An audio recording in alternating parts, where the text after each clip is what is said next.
Täällähän sä oot.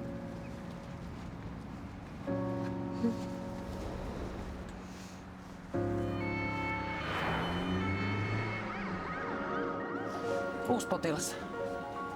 Vastasyntynyt poika. Häntä voi ihan hyvin koskea. Onko hän teidän ensimmäinen? Ei. Teidän pojalla on todettu sydänvika.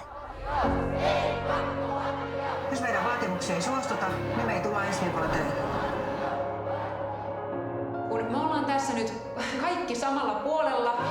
Ei todellakaan olla, ei todellakaan. Eikö teillä sairaanhoitajilla on velvollisuus huolehtia teidän potilaista?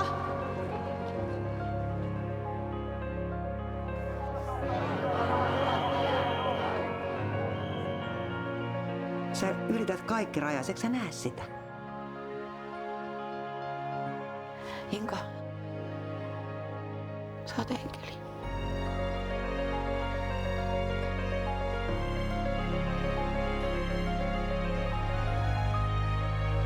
Oothan sä täällä meidän kanssa? Mä oon täällä teitä varten.